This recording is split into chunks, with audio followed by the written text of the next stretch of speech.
In a world where camera technology has been advancing in a lightning speed, is the Sony A7S III still worth your money in 2025? With so many camera releases from Sony ever since the A7S III, does this low-light beast still hold up in 2025? Let's dive in.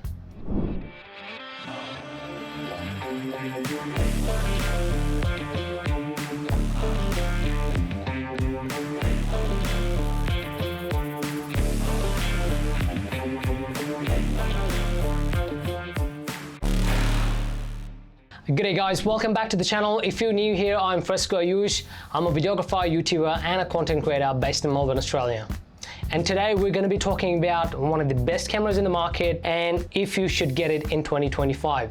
Full transparency, this video isn't sponsored by Sony at all. I have always been a Sony user ever since I started my videography journey and a proud Sony A7S III user ever since I picked it up. In recent weeks, I have sold my old Sony A7S III and repurchased a brand new Sony A7S III. Yes, you heard it right. Purchased a brand new Sony A7S III via rentals, and I will tell you the reason in a moment. But first, it's time for some B-rolls.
Now, before we judge its relevance, let's revisit why the Sony A7S III was such a game changer. A 12 megapixel full frame sensor, 4K 120 frames per second, 10-bit 422 color space, dual card recording slots, dual native ISO, and an amazing autofocus. What else do you need? Back in 2020 when this camera was released, this was the camera of choice for filmmakers, YouTubers, and low-light shooters. And I believe it is still the case today. But with so much of alternatives in the market at various different price ranges, is this camera still the king? I will lay out all the facts and features about this camera and let you decide whether you want this camera in 2025 or not. A 12 megapixel sensor in 2025 may not sound as attractive. For photographers, it's a tough sell, I know.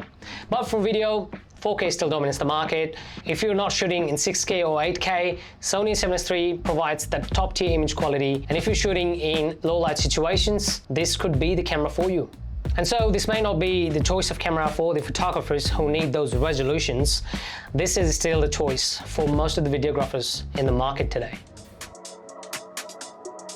Even in 2025, there's only a few cameras in the market that matches Sony A7S III's performance in extreme low light situations. Obviously, it's a full frame camera and those dual native ISOs really come in handy in extreme low light situations. Being a run and gun videographer, I shoot a lot of weddings, events and construction sites, and the dual native ISO feature of this camera is by far the most handy feature for me personally about this camera. Especially the 12,800 ISO level, which comes in really handy at those extreme low light situations. And this is the feature why I choose Sony A7S III over any other cameras in the market. I've worked with a few different videographers in the past who aren't quite comfortable using the 12,800 ISO level, but this feature is always a go-to feature for me. Sony's autofocus have improved drastically over the years, but Sony A7S III's eye autofocus and real-time tracking are still rock solid. However, it tends to jump around sometimes when I'm shooting weddings and stuff. If people get on the way, the tracking is sort of lost, but that doesn't bother me all the time because most of the time I'm shooting in a manual focus mode, so I wouldn't be using autofocus mode most of the time anyways. Another well-respected feature of this camera is 10-bit 422 color space, which retains up to 15 stops of dynamic range when you shoot a video in S-Log3. This is really important if you color grade your footage in post-productions, as it retains most of the informations and the dynamic range. I'm an S-Log3 shooter and always shoot in S-Log3, so I get the most of my images.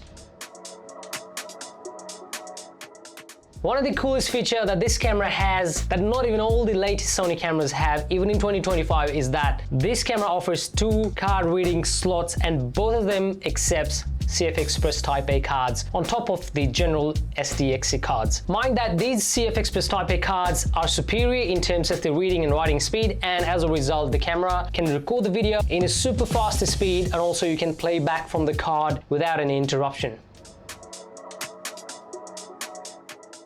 And now it's time for me to state the reason why I bought Sony A7s III instead of FX3. We all know that Sony A7s III and FX3 share the same internal features apart from a few other minor features. One of them being the viewfinder on the Sony A7s III, which FX3 doesn't have. That didn't bother me at all. Of course, having a lightweight camera with the same performance would be a great advantage to me, but since I'm a freelance videographer, I would have to make decisions based on what's good for the business and what value I get by investing money into the business. By investing in Sony A7s III, I was saving around $2,000, which I could be saving in some other gears. And the features that Sony A7s III has over FX30, like the viewfinder and also a little bit of extra weight, didn't bother me because I was used to using that camera. And there wasn't any extra motivation for me to go for FX3 instead of A7s III, because fundamentally they'll be producing the same results. So it made more sense to me to invest in A7s III rather than FX3. There you go. Now you know the reason why I bought A7s III. Let's move on to the next topic. Talking about the photo capabilities of this camera, as we all know that this is a 12 megapixel sensor camera, it still does pretty decent job at taking pictures. As I've told you, I do pictures and videos in events and construction and real estate as well. I have taken multiple pictures from this camera and I never had any issues with it. And also for my personal projects, I've taken pictures with this camera and I never had any issues with it.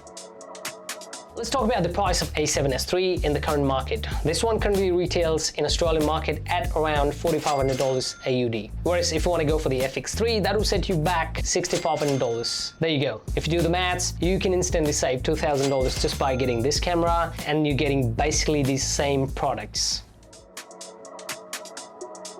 Finally, into the final segment, let's talk about the pros and cons of this camera. Point number 1, in the pro, I would definitely say the price point of this camera. The number of features this camera has to offer at the price point, you can barely find any other cameras offering the same features at similar price point. Number 2 is definitely gonna be insane low light performances. If you're someone who likes shooting in low light scenarios, this camera is definitely for you. And also, if you are a filmmaker who shoots in different lighting conditions, this camera could be for you. Another pros of this camera I see as a videographer who uses this camera on a day-to-day basis is the number of customizable keys that the camera provides. These buttons, as you see here in my camera body, are all customized to my needs. So anytime I have to change the setting or jump from one setting to another, I know where to go, and it makes my job really easy.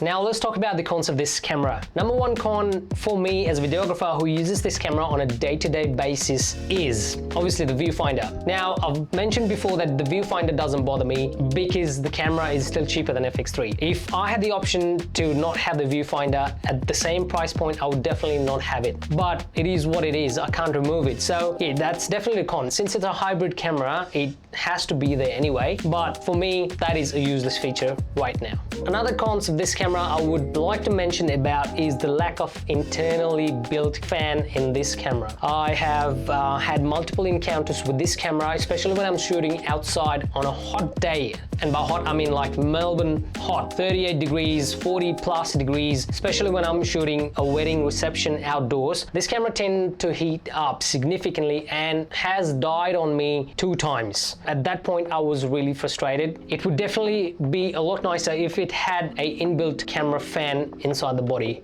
just like FX30 or FX3, given it performs in the same way as both those cameras.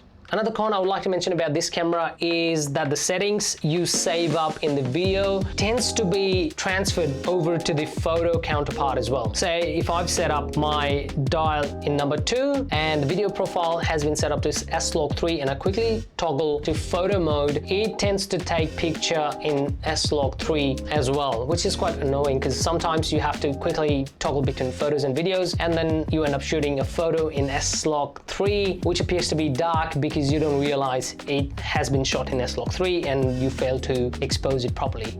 That has happened to me a few times and it is quite annoying actually. I would definitely prefer this camera to have a feature to save the video settings on the video mode and camera settings on the camera mode so it doesn't get transferred over and crossed over between each other.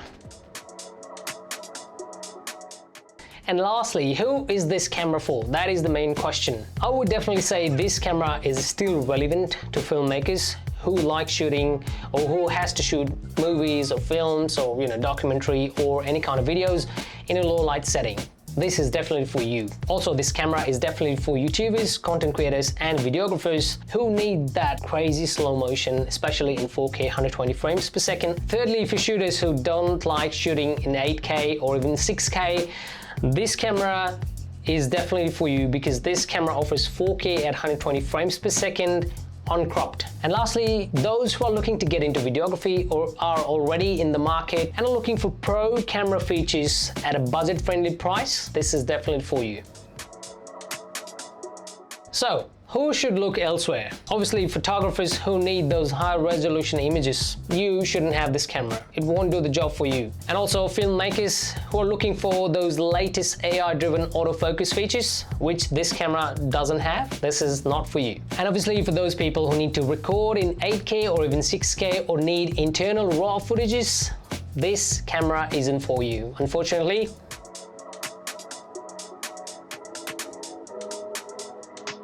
And here we are at final verdict. Is this camera still worth it in 2025? My personal recommendation, absolutely yes. This camera may not be the newest kid on the block, but is still one of the best cameras for video creators in 2025, given it is packed with all the pro-level features at a budget-friendly price. And like me, if you can grab one at an incredible price point, it is one of the best investments you can do for your business. So, what do you think? Would you still buy a Sony A7S III in 2025? Do you think it's a worthy investment, or do you think you need to move on, get the latest and greatest? For me, it's a definite yes, and if I had an opportunity, I would buy another one as well. And thanks for watching my video till the end today. I hope you enjoyed watching it. Don't forget to hit that like button, subscribe to my channel if you haven't already, and also hit that bell button so you get notified of any new videos. And as usual, I will definitely see you in the next one with some fresh new content. And until then, take care, ciao, and namaste.